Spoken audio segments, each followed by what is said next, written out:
We're live. The Jew saw them all, beat them all, and is now what he always was. All things are mortal but the Jew. All other forces pass, but he remains. What is the secret of his immortality?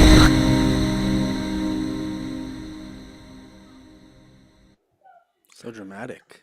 Yeah, very dramatic. We should get a new opening, maybe. I don't know, but no, it's good. It's a legacy opening, and I like it. We're once again with the Thejewfunction, and we're very happy to welcome all of our guests, all of our viewers, I should say. We have one guest, but many viewers, and like always, we're trying to talk about this thing that just won't let go. It's called Jew hatred. It's not anti-Semitism. I think, Seth, is not anti-Semitism. Maybe we should change that, because when you put anti and then hyphen Semitism, it's also, it means it's against Semites. And I don't think it's against Semites, because I don't know how much of a Semite you are. I'm not so much of a Semite. I have maybe 20% Semite in me, but the rest is probably non-Semite. And I think it's anti-Jewish sentiment, anti-Jewish. It's basically Jewish hate, which we don't like them, as that Russian guy said, right? So we're trying to figure out that thing, and I want to tell you that I've been spending the last couple of weeks with, in the presence of great people, media people. They're like producers, media copywriters, art directors, all that, and they're all trying to do something. And the best they could come up with so far is, let's just band together with other people who suffer Islamic jihad stuff, right? Like in Sudan and the Boko Haram and the ISIS of the world, and bundle it all together and say it's not Hamas against Zionism. It's this jihadi imperialism that we're up against. So I thought that's cute. That could buy us some time, but I don't know how much time it's going to buy us. But we're trying here in the Thejewfunction to find a more permanent solution. If you look at a problem under 10x, and if you look at the problem under 100x, and if you look at the same problem under 1000x, like the exact same problem looks completely different at each level of magnification. And the more you understand the problem, once you get in there 1000x, 1000 times, it's the things you see are totally different than when you're at 10x, and the 10x solution is 10 times magnification solution. It's such as what they're talking about doesn't really work when you penetrate deeper and see what the root of it all is. Are you saying it's a problem of resolution? I think it's a problem of understanding. Yeah, I think it's not clear. Obviously, when you have such luminaries talking about the problem and it's missing all of the context of history and where it's coming from. So yeah, I do. Yeah, I think it's funny how the word resolution plays here, because it is about resolution, how much you can resolve the image of what's actually happening and go deeper and deeper and deeper, and how resolved are you to actually solving it rather than just living with it like some weird disability, right? There's this new ad. I think it's new. Don't hold me to it, but I think it may run in the Super Bowl by Kraft, the guy who did the blue square thing. You remember that one? See, you're a Jew. You don't even know that there are ads that are supposed to help you. It says "Stop Jewish Hatred," which is funny because it sounds as if Jews are haters and you have to stop them. So let's put that weird copywriting faux pas aside. His whole ad, maybe we'll watch it with our guest, I don't know, but the ad is like this weird, like this mom and a girl, and they walk out of their little suburban house, and there's like no Jews swastika on the garage door, and then the next door Christian neighbor looks at it like, that's terrible, and then they go drive away, and then they come back, it's gone because he painted over it. So now we can all live happily ever after. That's the attitude. So we don't want that. We don't want to paint over the problem. We want to find why people actually don't like Jews. What's not to like? You're so lovable. Our next guest is lovable. So I want to, without further ado, I want to introduce our next guest. He's, first of all, I have to say, full disclosure, his brother was on the show before.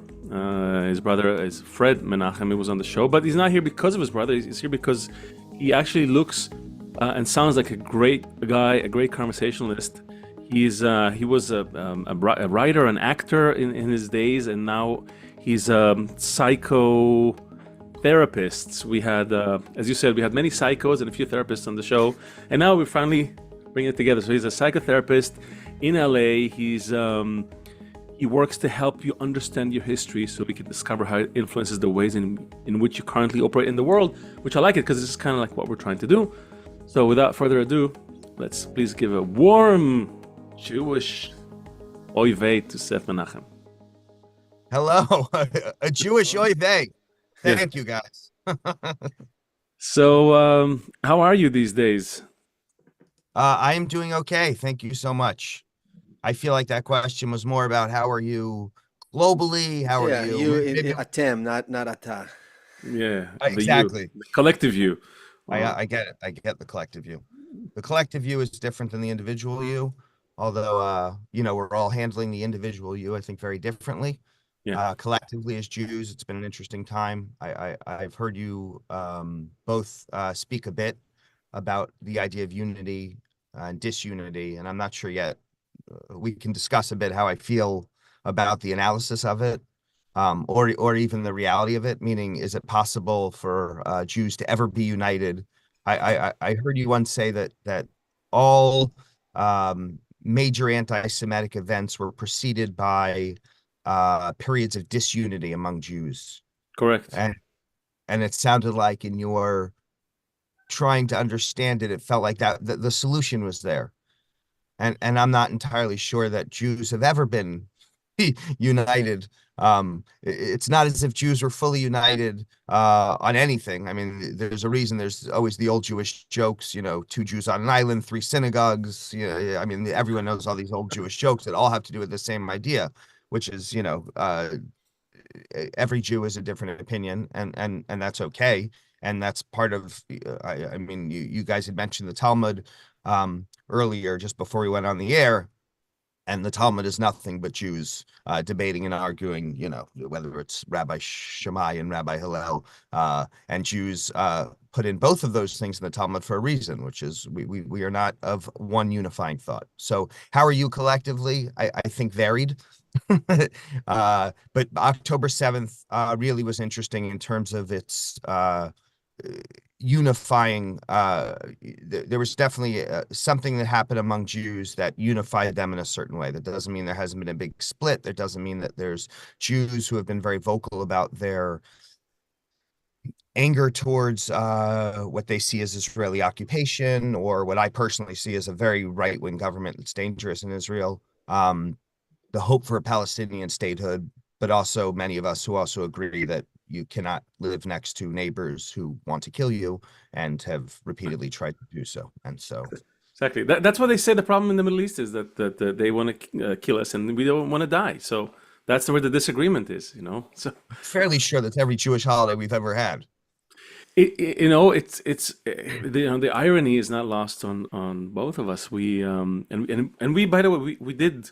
I'm just saying for anyone listening and tuning in for the first time, we did take the time in our first 22 episodes to go through the entire Jewish history leading up to the almost to the establishment of Israel, and we just couldn't help but see those patterns. There was a period, we do say it, I think on every show here, there was a period where Jews were united in between the temples. There were a few hundred years where everything was great, and that's why not much is written about us at that time. It's kind of lost. Oh, that's interesting. But between first and second temple, correct. Jews, you say we're more united, although not much was written about it. So it's not an assumption, though. You mean what was written? Yeah. There's a historian, Paul Johnson, who did a very serious study, and he followed all the all the ancient writings, Josephus Flavius and all the other guys that were writing at that time, and he could see that there was a period. You have the biblical period. That's obviously all those stories that we have also of quarreling Jews and worldviews. And then leading up to the temple, which symbolized the highest degree of unity that the Jewish people ever reached. And then they started to Not for, only Jews, during the times of the prophets, the Greeks came there. Like a lot of people came right. to Israel to be with the prophets and learn from the prophets at that time. It was like a spiritual renaissance. Hmm. Yeah, it was a again it was a symbol for everyone from all around, and people were Jewish people were doing pilgrimages to Jerusalem, and everybody was embracing them and loving them and giving them a place to stay and an oven to bake their offering on, and there's some descriptions of that, and we have an episode on that, episode 7, in our original I podcast. love it. A Burning Man for Jews. Exactly. I We said call I it used Woodstock or something. yeah, we called it Yeah, Woodstock, exactly. but yeah, burning. What's Yeah. Yeah, no, I love the idea of Burning Man where The there's Burning no Man's probably money, more. everything's an offer. What do you Yeah, yeah, need? yeah. A I'll lot help of. you. I went once many years ago, right? 10 years ago. And I loved the idea of it. It was how you wish society operated. exactly for two Everyone's on weeks. bicycles, any for 2 weeks. Yeah, Well, the question is that sustainable? Which you probably discovered in your period of history where Jews were united. Like, how long is that sustainable for any human beings to be united? I'm a therapist. I work with couples. I work with individuals. I mean, no one, no one can stay in a certain state for a Is there very such long period. thing? Is there such thing between the male and between or just couples between those two forces that is there such thing as stasis ever in a I relationship? don't know either of your sort of histories, so I'll just talk about it without asking you about your own relationship. That would be interesting. But no relationships are constant. Any of us who've been, I mean, I've been with my wife since 2001, so we're at 23 years together right now, and therefore within these 23 years, there's been no consistent. I'll tell you what's consistent, what's worked is that there will always be periods where we disagree, where we have struggles, where we're doing better, where we're doing worse, where we're arguing more. But no matter what's been consistent is that we both have consistently wanted to work on the relationship. And so, in terms of unity and disunity among Jews historically, I wonder if what happened during that period of unity is not that everyone has the same agreement on religion, the same philosophy, the same way of looking at life. It was a tolerance for differences that maybe is missing, and I that thi- couples do best when they're When you able talk, to.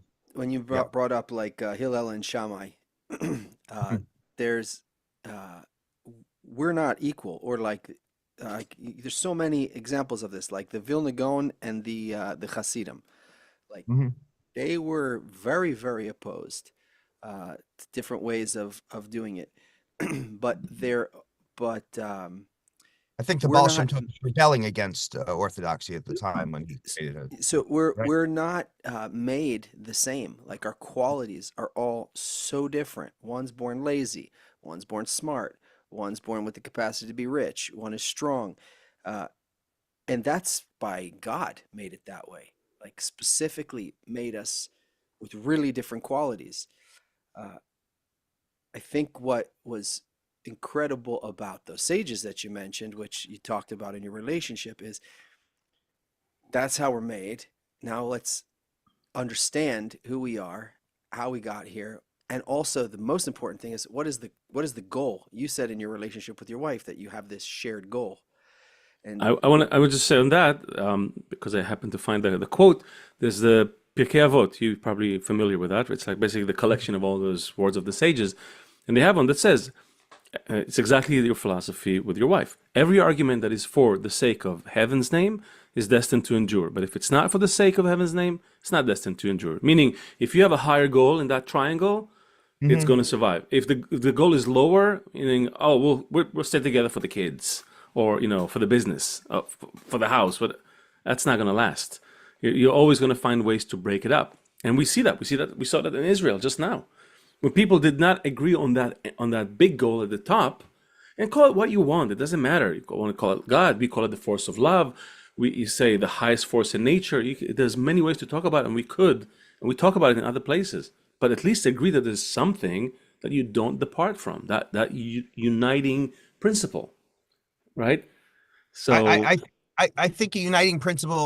You're right. Is the most important idea for me as a therapist as well, which is people come to you expecting that there's one way to do things. How do I parent my kids? How do I deal with blank? How do my husband and I and so on, get along or work through this argument? And who's right? The best is when couples come and they want to, have you figure out which one is right. They're both pitching their side to you, and no therapist cares, right? Therapists care about how you argue, where you guys are getting in your own way. And kids, for example, I have 2 kids. If there was one way to do it, if I only had one child, I would have thought, I understand how to parent. Come to me, you have a parenting question, I got it.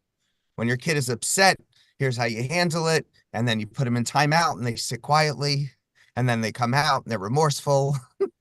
And then you have a second kid and you realize, oh my God, I have no idea what I'm doing. Wait, they don't operate the same way? This is insane. This doesn't work.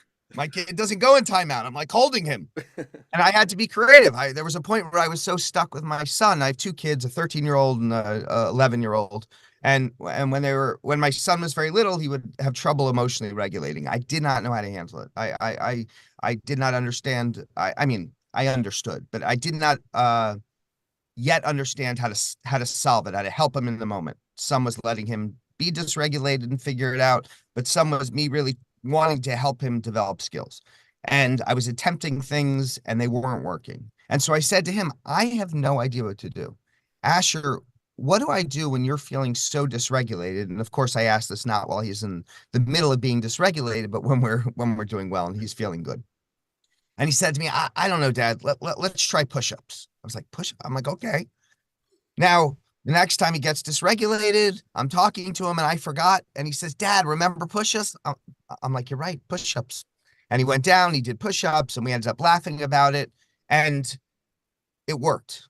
Now, if someone said to me, what do I do when my kid's dysregulated? And I say, what you do is you have them drop and give you 20. That's absurd. Like, we're individuals. The thing is, what's important is that you have to be able to work with the individual to figure out what works for them. And there is no one thing that works.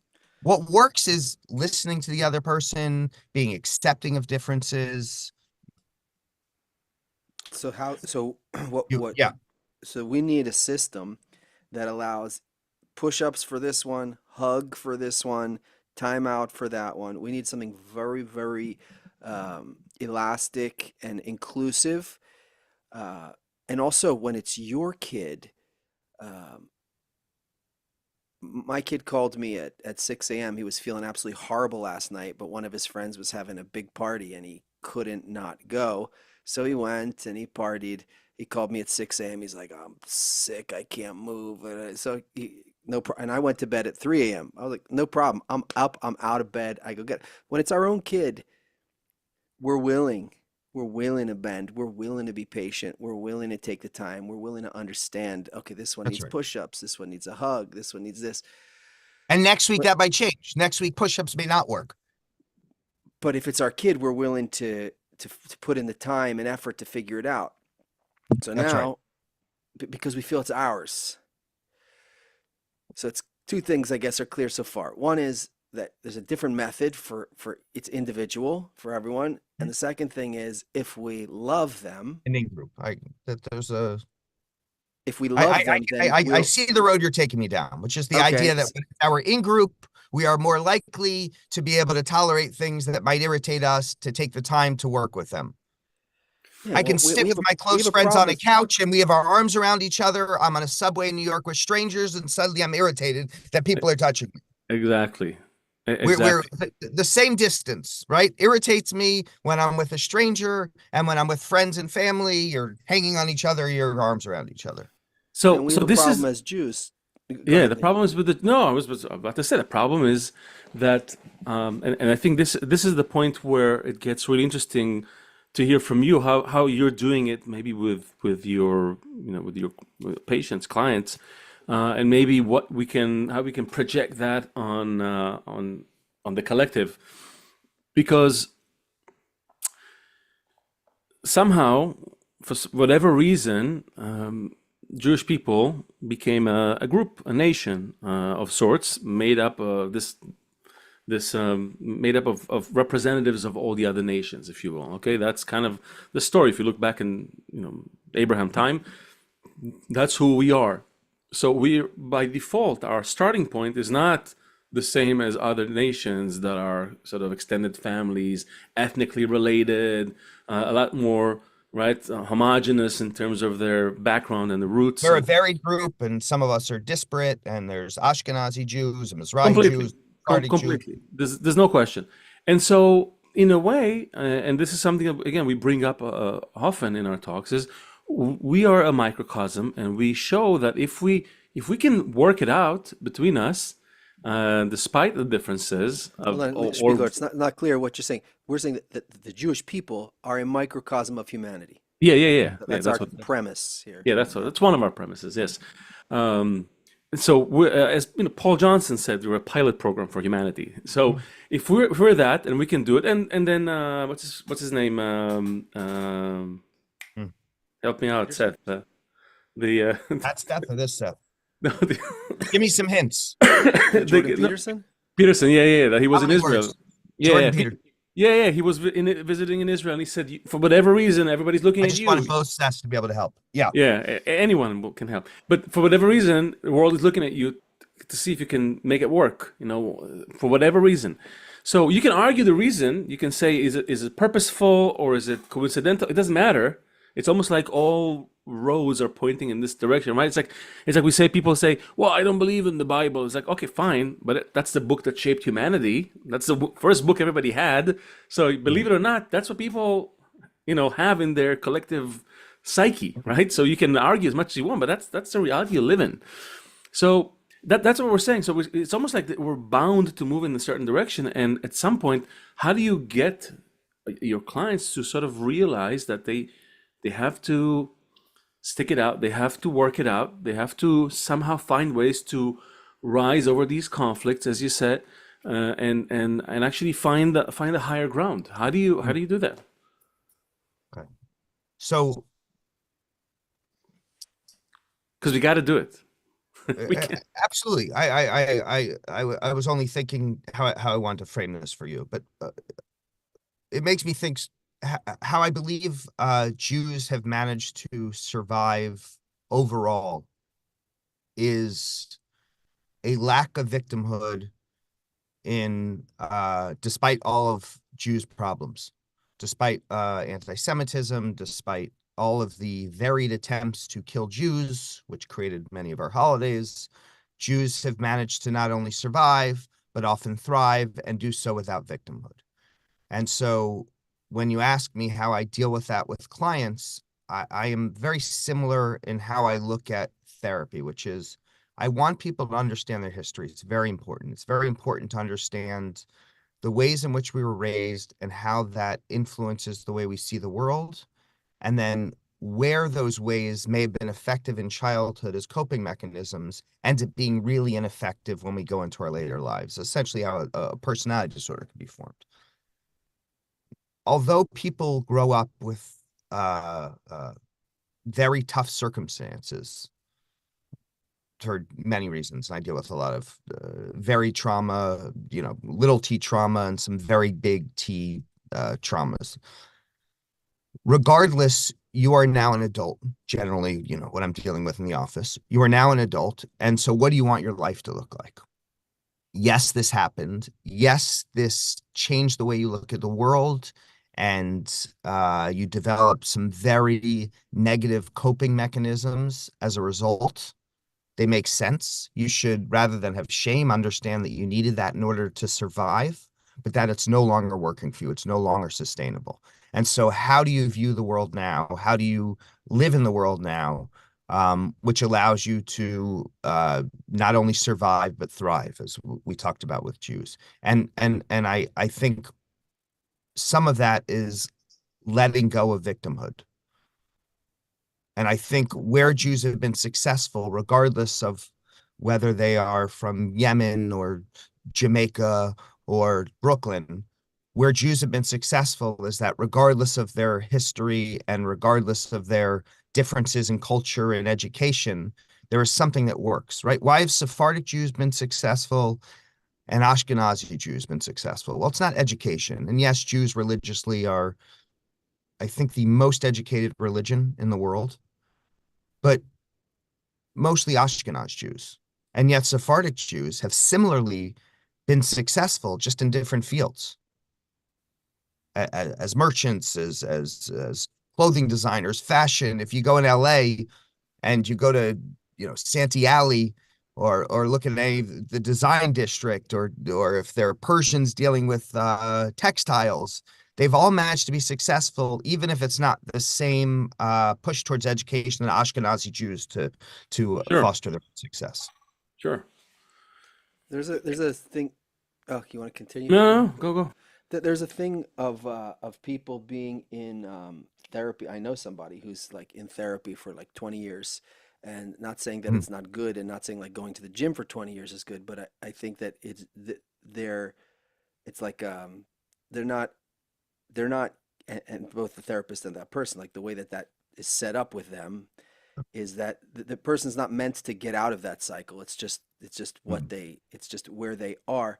And what we also found, Leo and I, going through our history, is that we as Jews don't have this, even though we say every year we have to remember our exit from Egypt, and even though every year we say the Greeks came and did this and that's what, but we don't have such a short memory. Like we don't get it and then move, like instead of just looping around, it should be like a spiral. Like you get it, but you keep going up, you keep evolving, not just keep spinning around. What we found is like every time these things happen, it's just like whoosh, another loop of the same thing, whoosh, another loop of the same thing. And there's some it's like incumbent upon us to grab it and hold it and say, what is this and what is happening? Whoosh, here it comes again. What's happening? And how can we use this like an airplane to take off? Like it needs that resistance in order to lift. And that's one of the problems that we see, is that people don't have the ability to look at these cycles as something that's repeating and happening, and how to grow from it. So I think you bring up a really interesting point. I mean, people do have the ability to look at the cycles. That's what we're doing. The question is, are we able to look at these cycles and grow from it? So a terrible event happens. October 7th happens. We know how to look at it because we've done this so many times. And any of us who grew up, my generation, you guys seem around my generation. I'm a 49-year-old man. We're the same age exactly. Oh, nice. All right. So we all grew up in the wake of the Holocaust, and where it was typical in Hebrew school, even at a very young age, to sort of push this idea of people trying to wipe out our people simply because they were Jews. So we understand how to look at it. The question is, are we doing the right thing in terms of helping people grow from it? So this guy Kraft, who Leo brought up, he's doing a Super Bowl ad of and the little piece of text that I saw around it is like, he says that it feels like 1930s Germany. He doesn't want it to be 1940s Germany. Yeah, but right? by the way, I'm sorry. Hold on. I'm sorry. That's copyright. That line's copyrighted to a documentary we put out in 2014, where we interviewed people afraid of anti-Semitism, and back in the time where people were like, anti-Semitism, schmanti-Semitism, yes, there's a few crazy ones, right? That was back then. But we saw the patterns. We knew more of it was coming. Sorry, Seth. So here the guy sees the pattern. He's like, okay, this is a billionaire guy, owns a New England Patriots. Should we play the ad? By the way, I have it. Do you want to? I don't think. I mean, if you want, but it's nothing special. Okay. But it's the point is, like he says, it's the 1930s. It feels like 30s Germany. It's becoming 1940s Germany. He sees the cycle, but where's the self-reflection? Where is the moment to step back and say, are we just on the side? Like, it's like, I have actually, thank God I haven't had the problem in a while, but for the last like 5 years, I have ants that come into my kitchen, and I tried to plug every hole. But what I really need to do is I have the exterminator come once a month, and he sprinkles his powder around the side of the house where the ants come in. So is that all we're doing? It's just like, here come the ants again. Ehrlich, can you guys get here? And Leo, maybe we could do a product sponsor and get a But little. let's run with your analogy, Seth. Before I mean, good luck on your product sponsorship. Like, But Orkin, but if I'm thinking of your analogy, I live in. You guys are in New York. yeah, You're I'm in Israel right Leo's in now. Israel. Israel, New York, and LA. I was in New York for 22 years, and then I moved back. Okay. So LA is we lived in our house before we bought this house. We were renting a house, and we were in the hills, and we were having a constant ant problem like you were having. And so I had to, call someone, and they spray for it, and you're constantly sort of monitoring and figuring out how to solve this problem. And ultimately, what I learned in my discovery is that LA is one giant anthill. I'm trying to solve the impossible. And I don't know, I think you're doing the same, which is we're doing our best to keep the ants out, but also my house is on a anthill. So too bad. Okay, so it's a little like it, but there's a difference. There's a difference in this analogy only goes this so far, because I think, and correct me if I'm wrong, because again, I grew up in Israel. So in Israel, you didn't even have anti-Semitism as a problem. There was only a sense of pride. Hey, we did it, we're doing it, it's like, whatever, here we are, hear us roar, right? That was the... What do you mean you didn't have anti-Semitism problem in Israel? There's there's some... You mean, all right, fine. Within the country, things are okay. You understood you're surrounded by people who don't like nasty neighbors, it's a territorial dispute, it's a political thing. Like, nobody really went into the heart of it. Even in Israel, for 30 years, people sold themselves. It's not territorial, if you ask me, but okay. No, it's not. Of course not. But I'm saying people Okay. sold themselves on the idea, and this actually fits in with what I'm about to say.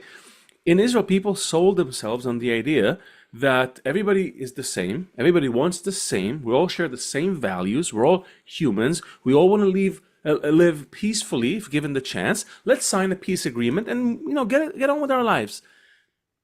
Didn't work. Didn't work out at all. It took them 30 years to wake up from that conception, and now they're waking up from it. What we're saying is, yes, people are not the same, and it's okay, because it goes back to what we were saying earlier. People are different, and it's fine. Just understand, what are the differences? Where does everyone fit in this big equation? Don't try to make everyone the same. They're not the same. But maybe we as Jews should also ask, what is our role in this system? Who are we in it? We can't be only the guys who keep getting hunted down and exterminated. That's not a role. That's such a bad script.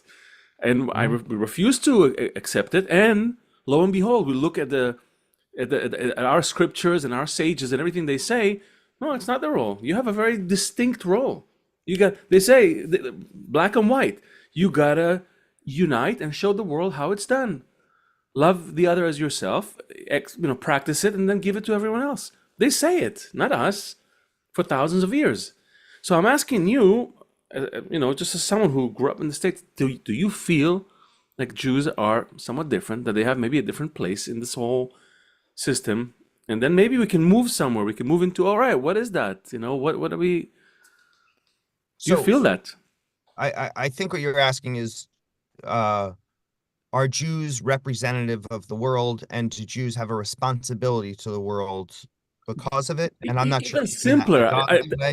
Even simpler. Do you feel that there's something different? Because I feel it's been a taboo thing to say in the U.S. No, we're just like everyone else. Different?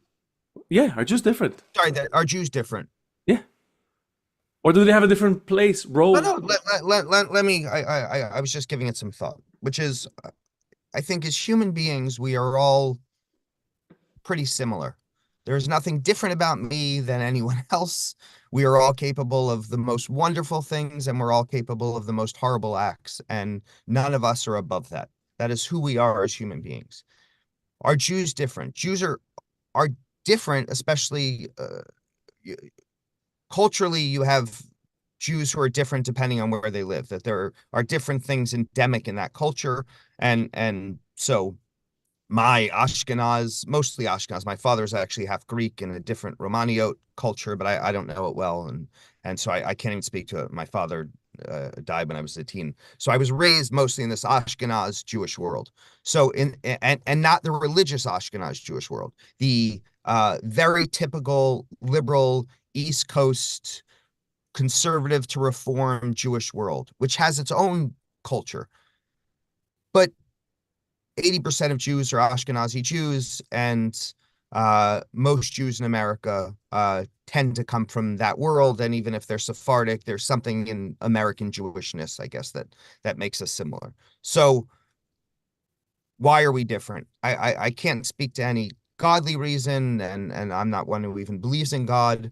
But I would say this, which is that somehow we became a people, and whether it was through God, whether it was through a shared belief system, but we've been consistently this people for thousands of years, and that creates a culture, an ethnicity that is both tied to religion and also an ethnicity where no one has to believe in God, a deity, in order to be Jewish. So we've had a pretty long history of this ethnicity that's created a shared culture, that's created a shared way of looking at the world. And therefore, that's what makes us unique. And our shared way of looking at the world has been, well, whether if it's religious, it's through, let me actually take out religion. I want to separate religion from this. I want to try to answer the question about Jews that has nothing to do with religion, because there's something unique about us that has nothing to do with the idea of God or not God, or Jews are unique in the way we were raised and the cultural things that were passed on to us. One of them I already spoke about, which I think is this idea of not hanging on to victimhood. It's allowed us to really succeed because of that. I think it's a really important element. It's not a small thing. Many cultures have suffered, and essentially everyone's racist, right? Every culture's racist, and we could talk about why. Last week we said all the Jews are driving Mercedes, like within 70 years of the Holocaust. We forgave and forget, move on. Within 70 years, Israel forgave it much faster. They got good deals on Mercedes and they grabbed them right away. Remember when you were a kid and you heard like the taxi cabs are Mercedes in Israel? Exactly. And I grew up with my dad, like you would never, ever have a German car. I remember him saying this to me, and once the old Volvos was before airbags. He like had pulled off the steering wheel and it was like made in Germany, all the parts, and he laughed like, yeah, you can't win. Like there's no beating this. But everyone is racist. Everyone and racist meaning in order for us to survive historically, we've always had to rely on in-groups. You had spoken earlier about the idea of in-groups. I think when I said you were taking us down that road, that was one of the points you wanted to make, which is that we are more comfortable with our in-group. And of course we are. It makes sense. It has helped us survive. It's kept us safe. It's helped us share resources. That there's a necessary component to having a group of people you trust. And we also know psychologically that we then trust people less who look different than us or who are from the outside group. So whatever, if it's a tribe, and Africa's a giant continent with endless tribes, and they've all fought against each other and been racist, and Native Americans, whites were racist against Native Americans stealing their lands, and Native American tribes are fighting against each other for their own tribal warfare and so on. Like, it's just how we're built. Jews are no different than anyone else in terms of how we were built as human beings. But our thousands of years of survival has led to a group that thinks a certain way to some degree, even with our disagreements, and has allowed us to survive. That there's a thing that has been endemic in us that has allowed us to do well. If we were all in the same pot, yeah. If all of humanity was in the same pot, mixed up, everyone comes out of the same ingredients, everyone's made out of the same carbon, hydrogen, nitrogen, whatever. Right. And these ones ended up in Hawaii. And there was always pineapples and always mangoes, and it was always really nice weather. And these ones were chased by animals, and they had to figure out how to make weapons. And then they weren't allowed to open stores, so they had to figure out how to lend money. And then they were pushed over here. So it all starts from the same stuff, but after a few thousand years of being killed by the smartest people on earth. First you tried to get killed by the Egyptians. Then you try and get killed by the Romans. Then you tried to get killed by the Greeks. Then you try and get killed by the Babylonians. Then you tried to get killed by the Persians. So even if everyone starts out, that you're out of order. Where are the Ottomans? I'm out of order. I'm out of order. And I forgot a couple. It's okay. I'm following you. But the point is, even if everyone starts, I liked watching Leo get irritated that it was in the same pot. something happens from that. And to go to just to speak, maybe something that you can give us some firsthand knowledge on. Probably you're not seeing the most well. You're not if someone's totally well adjusted and everything's going great, they're probably not coming to the office. So probably most of the people that are coming to the office are okay. Maybe they are. So you could tell us. But the No, question is yeah, yeah. this. The question is this. We have this concept here in the U.S. Maybe it's in other places, like, oh, he's a self-made man, and we really respect that. Mhm.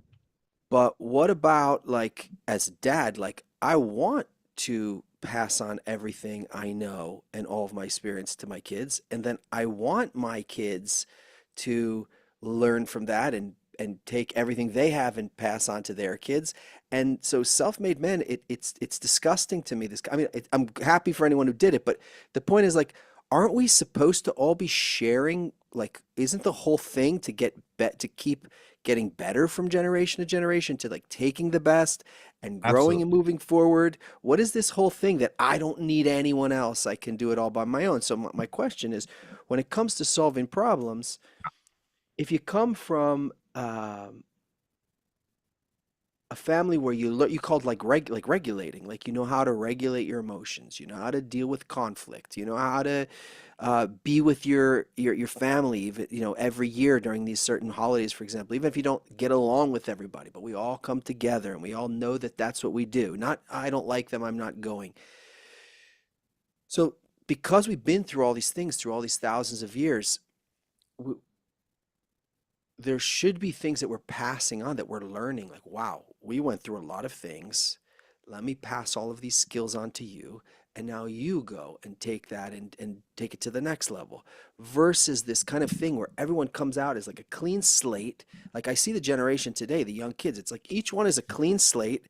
There's no connection to the past. There's not even a connection to, like, biology. Like, everything is a clean slate for this generation. There's like no connection to anything. Evolutionarily, well, there is no clean slate. I mean, your kids aren't clean No, of slates. What does course. that No, mean? he means, I think he Are you means, saying that there's a theory? No, no, I mean, I know. yeah. What I mean is, what is a clean slate? The idea that I'm trying to follow what you're saying. I mean, I follow what you're saying up until this, which is this idea that, are you saying parents now view kids as clean slates and it's up to them to make their No, I'm way? just saying Because there's just a social phenomenon now generation. that I think there's just a social phenomenon now that we don't have a connection to this, to family, to lineage, to history, Oh, I think to you're not confusing, but I think you're taking a Protestant work ethic, American mythology idea that probably has been even more strongly fostered in this world of Instagram and TikTok, with these guys like, and you got to just hustle culture and make it, and and not assuming, because I don't think you believe this, but saying that our culture now has grabbed onto this idea as the highest marker of Actually, I success. don't really want to talk about the And problem with today's culture and why. I just mostly want to talk about this concept of having skills and things through the thousands. Like Leo asked, is there something special about the Jewish people? So that's you're right. So you're making the correct point, which is we do pass. I mean, the correct point in terms of what Jews have done and what many cultures have done. Um, Especially collective cultures. Korean cultures have done this. They always called the Koreans the new Jews in LA, as they went into the uh, textile business as well, and clothing business, and the way that they work as a culture to help pull each other up. And so Jews have done this as well. And then in a psychological um, orientation, our belief is that yes, we are product of our families, and some of that can impact us negatively, and some of it can impact us very positively. And what we want to do is sort that out and make sense of it, and then figure out who we are in light of it. Some of it is figuring out our value system and how that value system may or may not conflict with the value system of our families or our overall culture.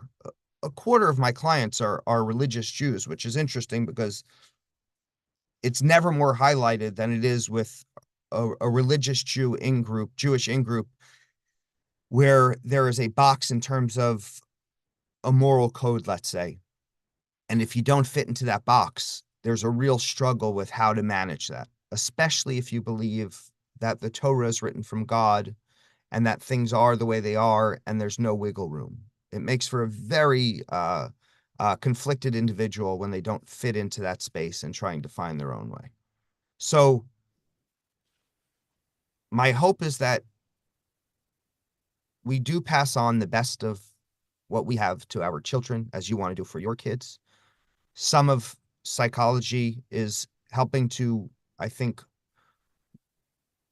move away the things that were ineffective so you can use the effective things and get better. And my hope as a therapist with people is I'm helping them find ways to live a life that makes sense for them so they can then be better parents and pass that on to their children and so on. That generationally, you're helping to make the world better by making your own family tree better. Did you see since October 7th that people's problems, the Jewish clients maybe, changed, like something from maybe personal, like my mom won't get off my case or my spouse is always like this, to something more existential? Did So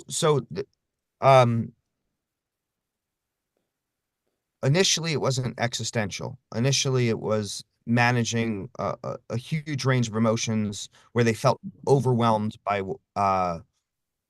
this feeling that the world hates them, that it's scary, that it's Jews had never felt so afraid, at least in our generation, so physically, tangibly afraid as we have now, which is not only did October 7th happen in Israel, but the biggest shock for American Jews who are my clients are shocked by the idea that people they were friends with started to turn on social media, the way people viewed this oppressed narrative. But Seth, Seth Menachem. But here's the thing. Yeah, in the Holocaust, only 1% of Jews were helped by other people. A lot of great stories, but only 1%, a tiny number.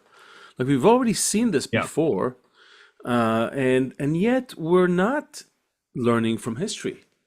And we talked about at the very, very beginning how we see how this, internal conflict always precedes a big disaster. And lo and behold, October 7th, exact same thing. And so, and we're not learning. So we're trying to ask how. Seth made that good point, which is we keep going, we keep spiraling, but no one's spiraling up. Exactly. That's so. How do we shift that? Yeah, we're asking your professional help. Can you psychotherapy us into doing something, into breaking that pattern of being stiff-necked people who don't listen to anyone and don't take advice and don't learn from their mistakes and blah blah blah, and actually doing something and finding this this way out of the loop. So you're asking Jews to do something while they're in the middle of a tragedy, and that becomes impossible. Let's say if you must. I know. I'm just sorry. I understood your question. I just wanted to talk about sort of right now. Yeah. That while people are in the middle of a tragedy, they're trying to survive, which makes it impossible for them to be able to have higher intellectual thought on how to manage the situation. Then as you start to come out of it and feel safer, right? It's just like I wasn't able to have that conversation with my son when he was dysregulated. It would have been absurd.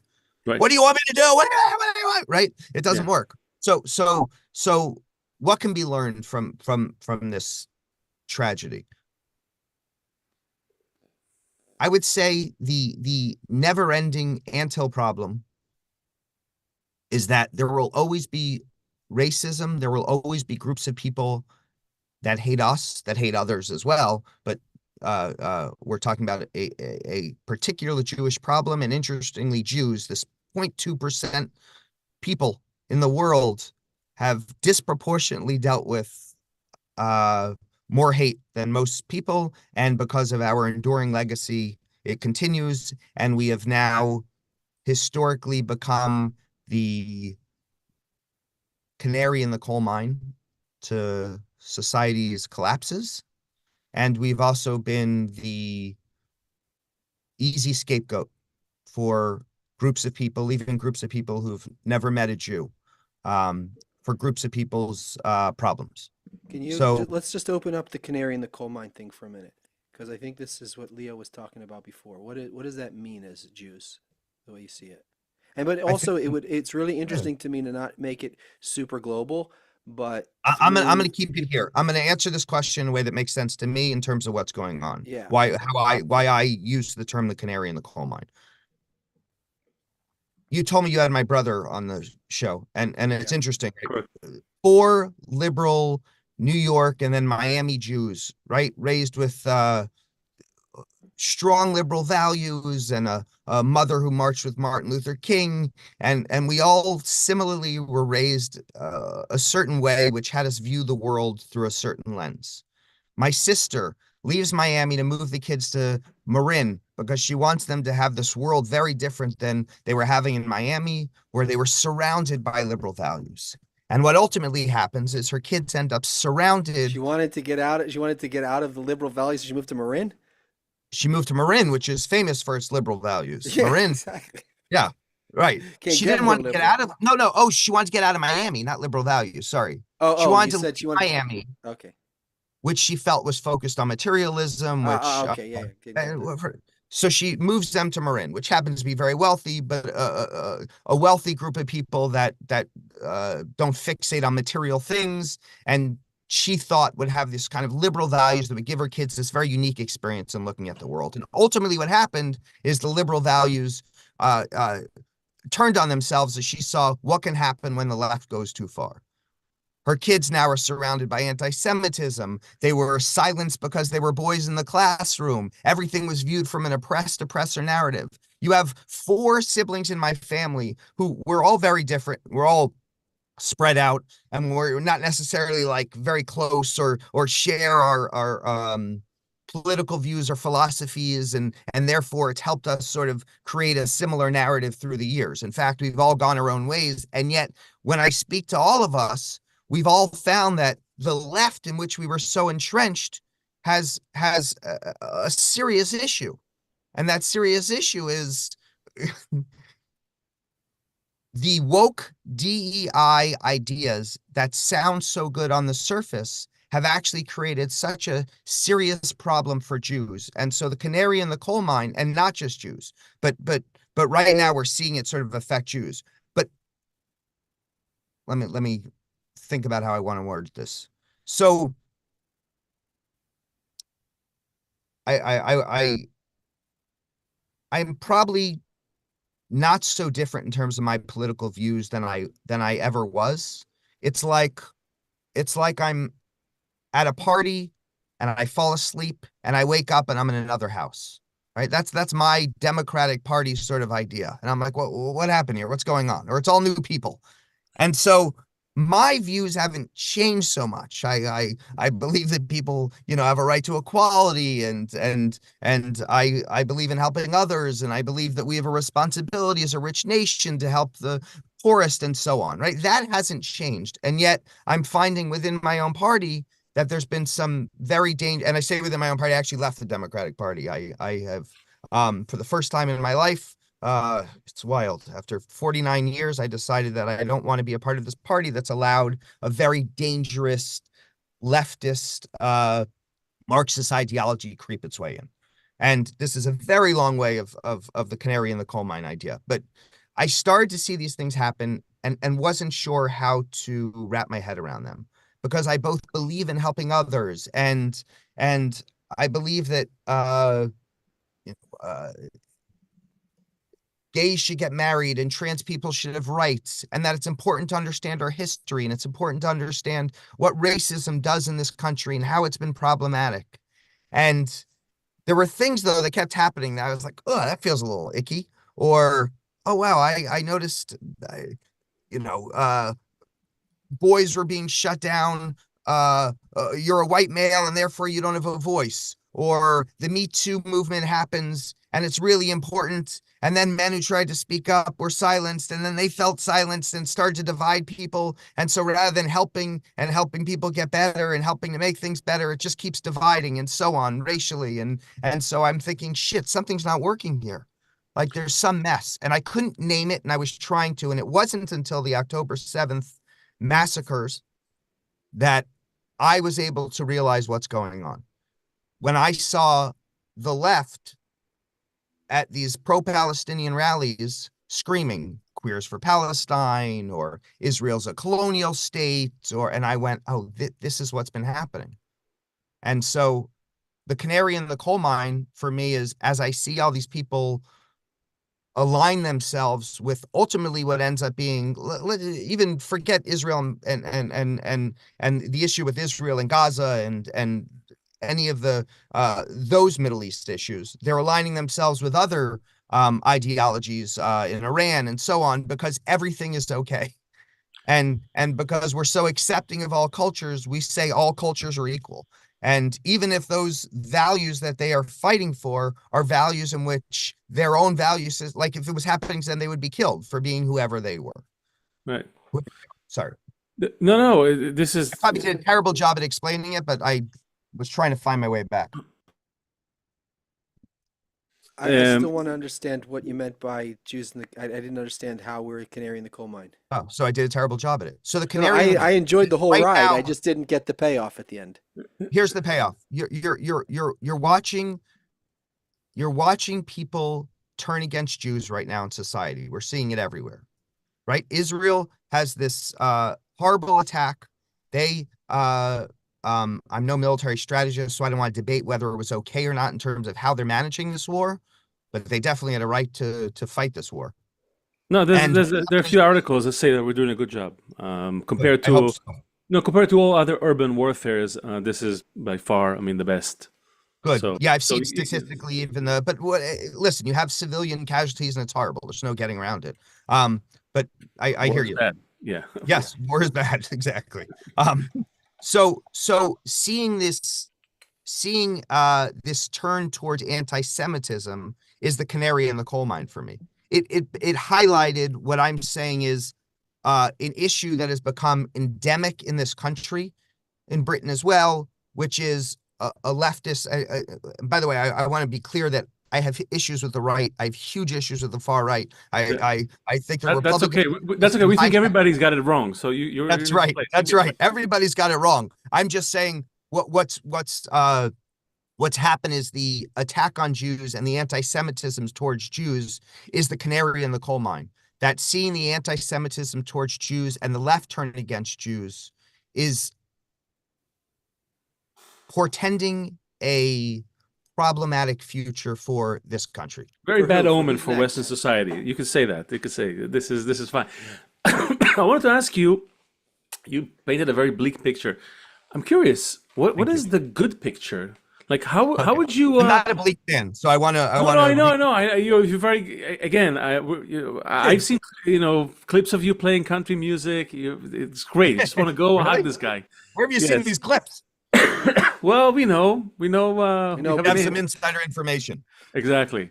I like to teach myself instruments, so I'm learning piano now, guitar, and So the point is, so what is the maybe you can positive? paint a good picture. Like, what's describe to us and to everybody listening, what's the world that you would like to live in? Maybe we'll start with that, and that would be a good little, Great. I want to answer that question. I also want to answer Seth's question, which is how to solve it, which I never got to, and I'm not entirely sure how to solve it, but I'll say this, which is that we have a problem with PR. And what Jews have been doing wrong is not addressing it. We have to always assume, it's what I said to you earlier when you made that anthill analogy. And I said, oh, this is a really interesting analogy, which is always assume there's ants under your house. So what is it we do if we always assume that within society, we know historically, anti-Semitism will rear its head. It has been problematic throughout history. You two have done a long study of Jewish history, and I am sure you found some commonality, which is a pattern, which is important in psychology. Like, let's find the pattern. Changing the costumes, but the same story over and over. That's right. So there's a pattern here, and the pattern is that Jews are always made to be the scapegoat, and for some reason in a culture, maybe they last a generation or two, but then people turn on them. It's a pattern. So there is something, though, but we also discovered there's something we need to do. Yeah. Through the history, though, there's also something else that happened, and that is that this idea of Leo and I aren't like religious, although we're both in love with God, so it would take another whole podcast to get into what all that means. But this concept that there is this force of love, and that this concept that everyone is part of one humanity, one family, and this concept, like there wasn't like this pioneering concept of love the other as yourself. That's like a Jewish concept that, I mean, now everyone's got it, but it was a pioneer Jewish concept through all the shit. Actually, if you trace through all those stories, it's actually very spiritual. What happened was, through all of those shitty experiences, that that point of like, let's just say love, or love the other as yourself, got spread into all these cultures. Every time we raised it up, and then we got smashed, like we intermarried with the Greeks, and then we like raise it up and it gets smashed, and we get thrown down into Africa, and then Morocco, everywhere we raise up, we get smashed, we integrate it in Spain. And so this everywhere now, there's got to be billions of Jews who don't even know they're Jews, for the 10 tribes and all the intermarriage and everything else. So this concept, everybody's Jewish, they just don't know it. What? Everybody's Jewish, they just don't know. So through this, sure, the Taliban are Jewish, everyone. So through all of this, these problems, something else we discovered was, it's not just two-dimensional, like boom, up, down, up, down, up, down, but there is some sort of development that's happened through like the Egyptian, the Egyptian exile. Abraham went down to Egypt and then came out, and then Moses went down to Egypt and came out. There's this whole concept of like gaining more coarseness, gaining more. It's one thing to be holy on the top of a mountain. It's another thing to be holy when you have riches to deal with, and you have women to deal with, and you have all these things. So are you saying that other cultures have shifted because of it, or Jews? Well, I mean, South America, you go into anywhere I was in Chile, and you walk in and there's a church with statues of Jesus everywhere. That's a Jew hanging on the wall in some village in the middle of the Andes Mountains. So, and also you have, so everywhere you have, it's not exactly the way that a Jew practices, but this concept of a Jew made it to to all of South America. The whole giant continent knows about something connected to Jews, which it didn't have before. Before, it was all indigenous tribes and Mayas and Aztecs and Incas, right? And now it's all has this Christian thing to it. So you can go all around the world. Somehow, through these shatterings that kept happening, they come together and then shattering, this Jewish concept got spread. Of course, it got diluted everywhere it went, but there is, so that's the positive in regardless of anti-Semitism being endemic and inevitable, there is something good that comes out of the shattering. Yes, but I wanna just to focus it back on sort of the solution, because what we're saying, and this is a key point that we're trying to make, is that anti-Semitism does not exist in a vacuum, meaning it's irrational. You can't explain it in the usual way. Oh, this happened, therefore this happened, right, on the surface. Like, in theory, on paper, everybody should love Jews, as we said. They're great. They bring a lot of joy to everyone. They bring a lot of, good ideas, and you have all these. Historically, you stick Jews in a society. We haven't damaged the society. Jews have been very good for society. The king of Poland wanted to uplift his country. He imported Jews, and they went to work like enzymes that you add to a petri dish, right? The whole thing got started. He got all the industry together, and then he tried to kick him out, right? It's like, okay, you're done. The original ghetto nuovo in Italy was created, but with this idea that we still need Jews, so we're going to let them come in during the day because there are doctors to get, and then they go back. Exactly. So what we're saying is, they didn't hate us for being bad to society. No.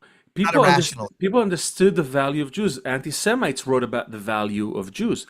What we're saying is that we ourselves, Jews, because I think of the cultural evolution, social evolution, because ideas that are extremely liberal sometimes, and all that stuff, this ideal picture of the world that people are trying to get to made us forget or ignore, try to kind of hide the fact that yes, there is something that we need to do, and when we don't do it, anti-Semitism comes and forces us back together. That's what we're saying, and that's a very different premise than anyone else's, who says, no, anti-Semites, you have to live with it, you need to push them, fight back. And no, there's nothing to fight back. We just have to turn inwards first and see what's happening about us. That's what we're saying, and I think You're not blaming Jews for the anti-Semitism. The anti-Semitism is going to flare up regardless. Are you saying some shift that you can make in anti-Semitism by doing something different within us? Exactly. You change your attitude, and the world changes before your eyes. And I know it's a toughie. And also, I'll say one more thing. I know it's uncomfortable to speak about Jews as being different somehow, even though everyone clearly sees that everything in nature is unique and has its role and its place. I think it's easier to speak about that uniqueness in terms of service to humanity, not some sort of a superiority complex, but no, the world actually relies. Doesn't bother me. Cultures have different things that are passed on. They create a certain exactly uniqueness to them, and Jews have them as well. So so what we're saying, there's no shame in saying here's what Jews have become from thousands of years of passing on information. And as Seth had said, which is we want to better each generation, and therefore, as we've done so, we've created a certain type of person. So all we're saying, saying is that the thing I'm struggling with what you are saying though, which is if we can do something different within us, then they wouldn't hate us so much. I call bullshit. When someone comes in for therapy, are they going to really be able to change their mom? Are they going to change their spouse? Who's the only person they can change? Right. That's right. But hold on. I think we're saying, let me just make sure we're saying the same thing, because you're correct, Seth. You cannot change the unhealthy family member that you're dealing with and so on. That those things are not going to change. The only thing you can change is yourself. I agree. My issue is with this idea that Leo is saying, if we change this thing within us, then the outside world will no longer hate us or be mean. Like, no, if your mother is terrible and toxic and narcissistic and damaging, she still will be. You just learn boundaries on how to manage that. You learn better ways how to deal with that person. No. So you're talking about managing a conflict. That's important. And that's what we're doing in Gaza, for example, right? That we have a conflict. We got to manage create boundaries, right? Okay, you can't. No, I'm talking about a society that will inevitably always be anti-Semitic. No, you have studied this deeply and have seen that throughout history, it flares up inevitably. Correct. You are thinking under that certain there's conditions. Something we can do differently that can under certain conditions. Because the narcissistic mom is narcissistic because of how her parents raised her. So it's not going to change this is not going to change. We don't expect that everything is going to change tomorrow. It'll probably take 3 generations, of education. Maybe less. You want to help heal society so it doesn't get to that place. Maybe rather than talk about the narcissistic mom, we want to talk about a healthy mom or a healthy society that can get itself to an unhealthy place. Raise our kids right. They can do to shift that. Is that right? Let me just slip one sentence, Seth Brightman, so I just want to finish the argument. So, because what we're saying is, just like you said, that every culture is special. Every culture has something to bring to the world, right? Germans very good about making cars and organizing things, for example, right? I'm generalizing, but you know what I mean. So every culture has something to bring to the world. What we're saying is the stuff that we've been bringing the world, right, was great throughout the ages, right? This and this and that, and all these inventions and all these breakthroughs, scientific and all that, it's great. What the world needs now is not that. The world doesn't need another startup. The world needs an emotional startup. It needs a way to deal with conflict, to bring people together, because people have lost that because we kept growing and evolving, becoming heavier, as Brightman was saying, growing our egos. We got to such a place where it's very hard for us to even make contact. The only people that still kept it and have a memory of that is the Jewish people. And what we're saying is that if we bring that to the world will intuitively relax, calm down, because they subconsciously are looking for that. Everybody's wanting this to find love, right? To find the connection. They don't know how. Jews can show the What way. the world needs now is love, sweet love, you're saying. Exactly. Now more than ever. So that's the thing. Now, so talk about that. Okay. Do you want a moment to think about it? We can play a word from our sponsor. If you want Do you need to? Ehrlich Pest Control. no, it's not. Okay, think about it. We'll play a word from our sponsor, and then we'll be right. Hold on, we'll be right back, and there it is. Boom. You can't change the world, right? You can't change a country. You can't change a city. You can't change a neighborhood. It's hard to get everyone in your building to agree on something, but you can change yourself, and that's what we're after. Little changes that will grow to a critical mass. What we're saying also is that we Jews, we've had it. There was a moment in time that Jews actually touched that quality that the whole world is waiting for us to give them, and which is what we're discussing in our talks. And you can hear about it in episode 7 of the Mystery Book Podcast, the first 22 episodes of this whole series. And we go into some really heartwarming descriptions, right? Like the Temple Woodstock. Love, that episode is called. What's that? Temple Love, That right? Yeah, Temple Love. Yeah, it was the Woodstock before Common Era. Yeah, people should listen to that one and get a taste of something that they always knew should exist or could exist. It did exist. And that's what we're looking to build. Check that out in episode number 7, Temple Love. Well, this is the Thejewfunction, and let's get back to our guest. I love it. Temple love. Yeah. So I love the word from your sponsor was you two pitching maybe better episodes than this one. I don't know. Yeah. So No, we love Menachem's. We love Menachem. Yes. so we are capable of bettering society and being a light into the nations. All human beings are, but absolutely Jews are. You talk about changing the psychology of people. I mean, who invented psychology, right? It is a Jewish invention. So my hope is that, yes, Jews do better society. We've proven to better society. And the question is, can we do that in a way in which society starts to love us rather than hate us? But it's not just loving us rather than hate us. Inevitably, society is going to hate something. And right now it happens to be that thing is Jews, because it's so deeply embedded into all cultures. We have to The hate. Jewish impact on humanity is giant. What? We have to hate. Yeah. I'll tell you why. And then we'll tell you who we will hate. He'll tell you why, then I'll say If we don't love someone, then let's just say, like, I'll just use fear because it's easier in this example. Like I came up also through a lot of kind of pop psychology, like not that you're pop, I'm saying I went through 1,000 systems until I arrived where I am now. And I remember when I was like 18 going to all the Grateful Dead shows and stuff, it was like, it's all good. It's all good. Like there's no fear at all. And it's like, if you really love something, you fear losing it. If something is not precious to you at all, you have no fear about losing it. So that's the fear to me is almost like a gauge of the love in a sense, like a scale kind of thing. When we're talking about hate, like there has to be hate, but the hate should be then I hate anything that comes against love.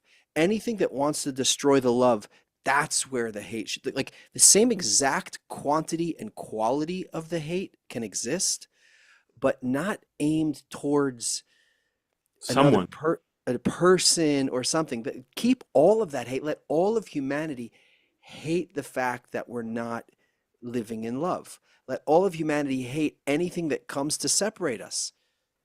hate the ego. Let's unite. Let's band against our egoistic attitudes that go against this quality of love.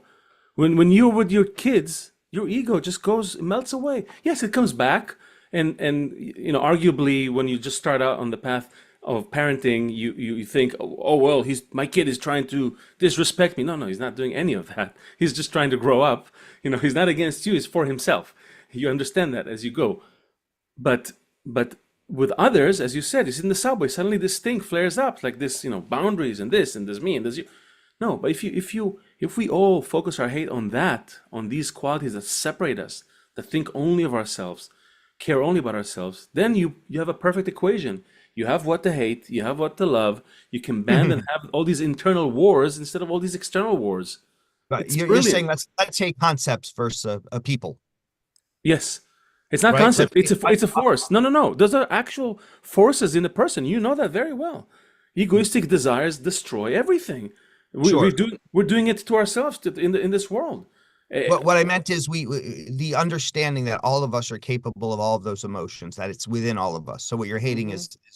is this ideal, or you're pushing against this ideal, whether Yeah, it's a yeah. Kabbalistic, animalistic soul that you are sort of working against, but finding a way to have the higher soul be the one To that rise above it, exactly. You rise above it, and you don't make it. It doesn't disappear. It will never disappear. In fact, it's what makes each one unique.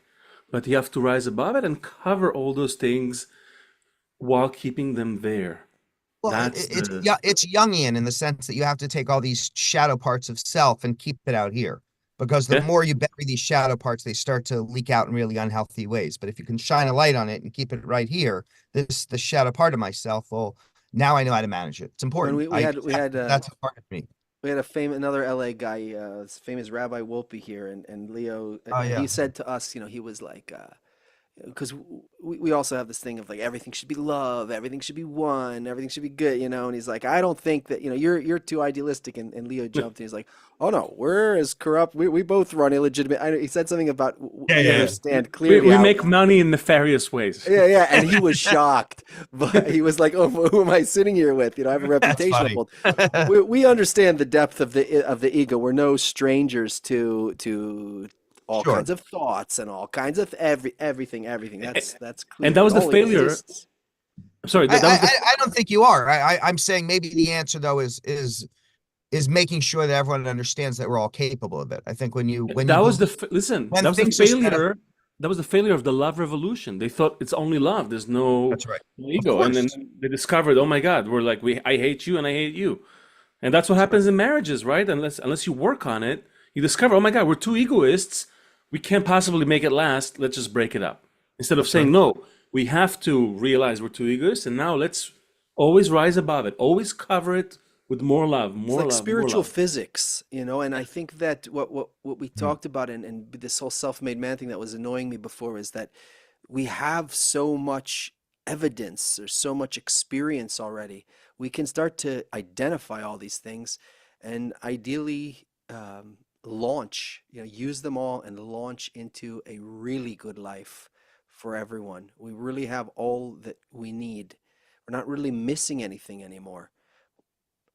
You're right. And we I think we your we spiritual physics idea is a beautiful one, a wonderful way of wording that.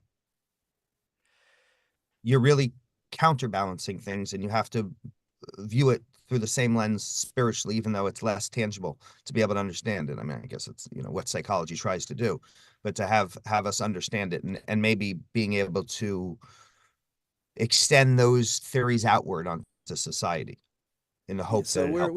we have this love disease, and we're interested in infecting people Mhm. like you and everyone else we talk to, and spreading this concept that we're not naive to all of the forces. We're not naive that there's evil in us and evil in others, uh, but that there can be something wonderful. We also think that most people don't look out of the box at how good it can be. Most people are just looking, okay, well, we'll elect this guy this time, or we'll change a tax law this time, or we'll get a second vacation this year, or we're going to do that.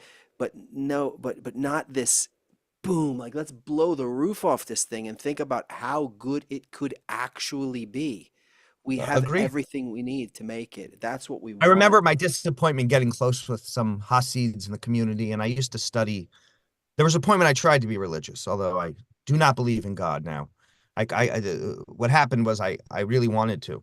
And so I studied everywhere. And I was raised conservative and then reform. And in the reform world, always felt like there was something bigger and wanted to understand it and never could. And then started to study orthodoxy and then started to study in different shuls and with different rabbis in LA.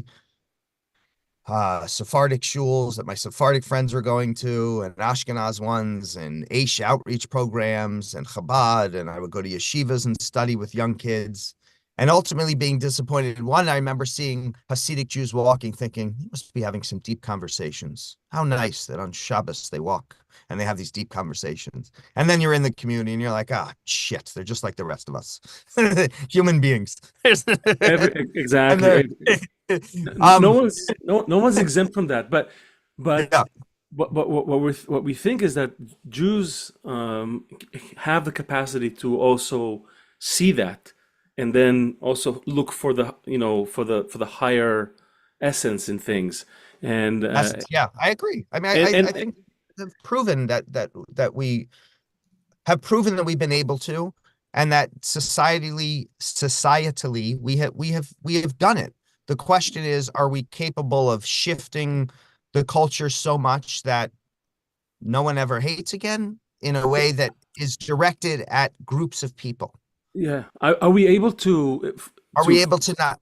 Sorry, I think Yeah. I'm able to sort of bring this back to my original theory, which is that maybe it is about victim blaming, which is, are we able to take this concept and get it to a point where people are no longer blaming others for all of their problems, Jews being that canary in the coal mine, but it isn't just Jews, as we see in many societies, and being able to look at themselves, to able to clean their side of the street, to be able to say there's an issue here and let me start with me and figure out what's going on.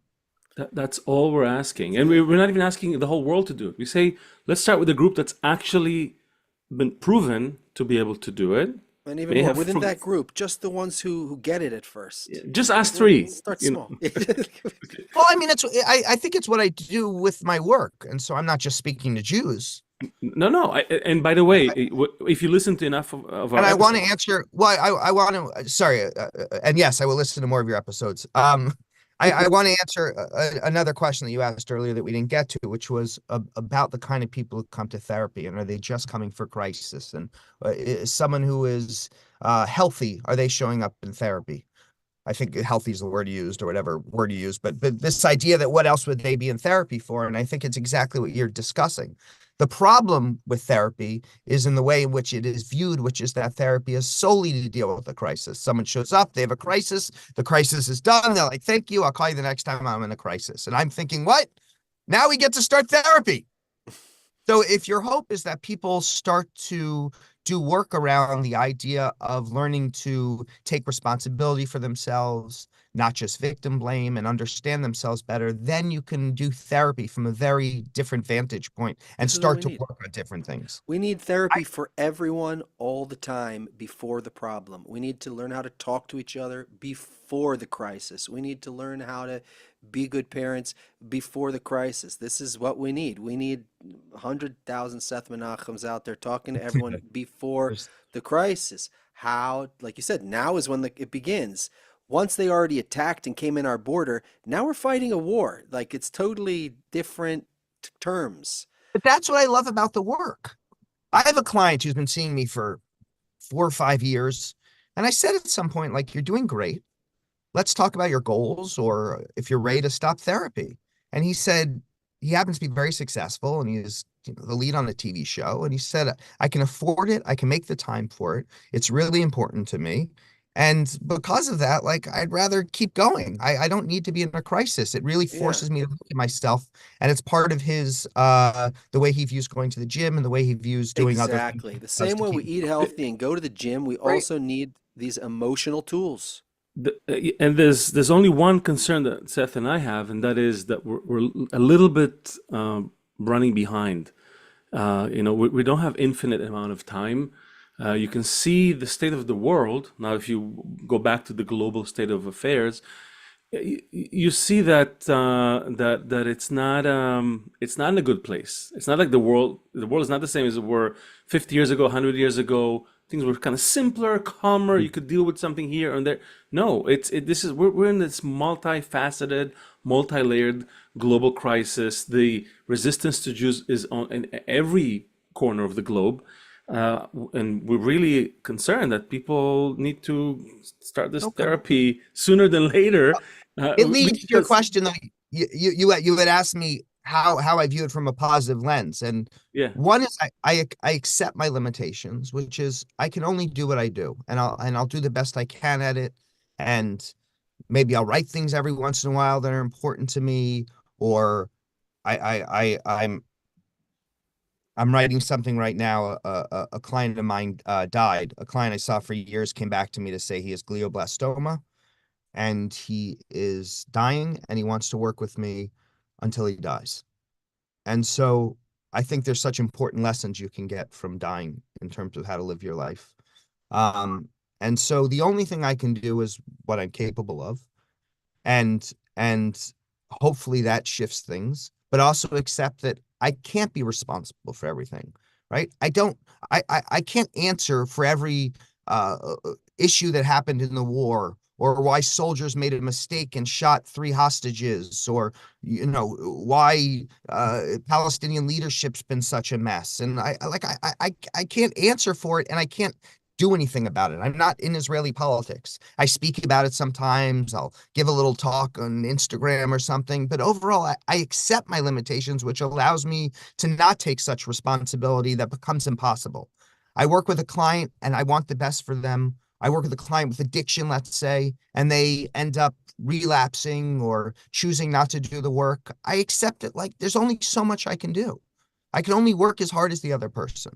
And therefore, for me to create a world in which I feel is more positive, as you said, I surround myself with the people I love and who love me back, people who are caring and kind and curious. And that, for me, creates a world in which I am.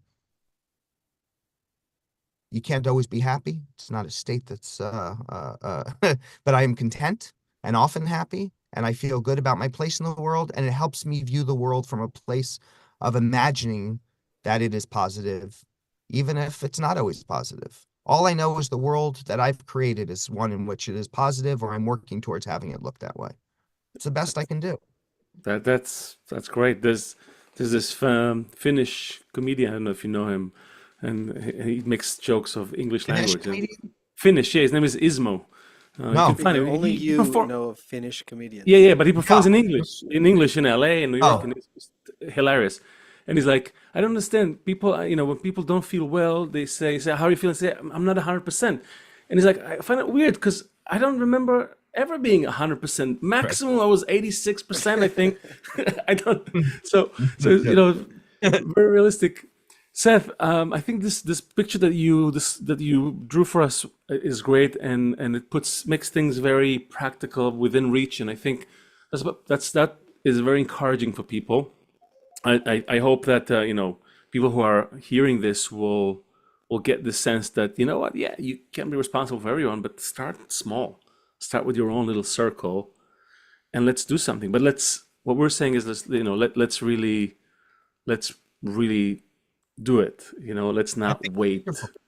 I love what you guys are doing. I think it's really great. You're doing exactly what you are hoping the world does, which is do your best to send out a positive message out there and hope that it shifts things for the better. Wonderful.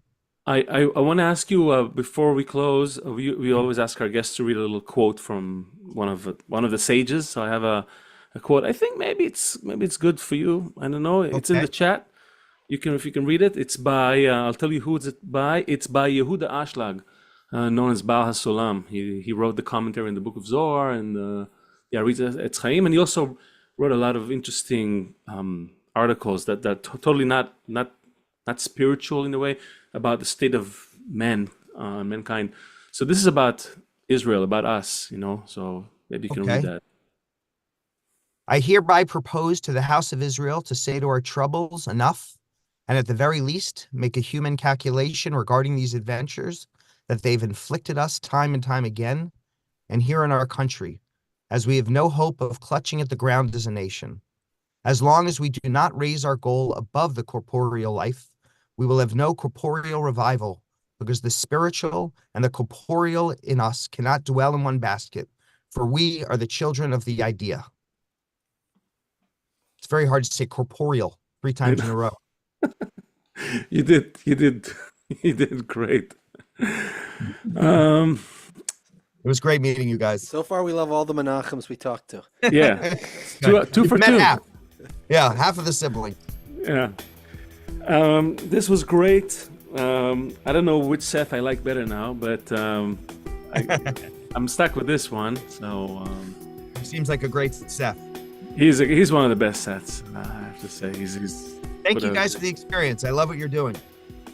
Thank you for coming, for spending this hour and a half with us. Time flew by. Do what you're doing. Spread this joy. Next time you come on, you're gonna bring some of your country songs on. I know. Guitar. Yeah.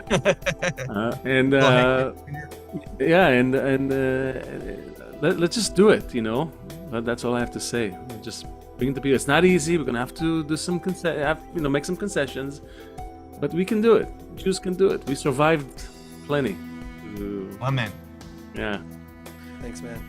Thank you so much. Bye, guys. We're the Thejewfunction, and we'll see everyone whenever the next episode is. But definitely like, comment, subscribe, and we are looking forward to expanding this conversation. I don't think we have any choice. Seth? This Seth. Ciao. We'll see everyone next time.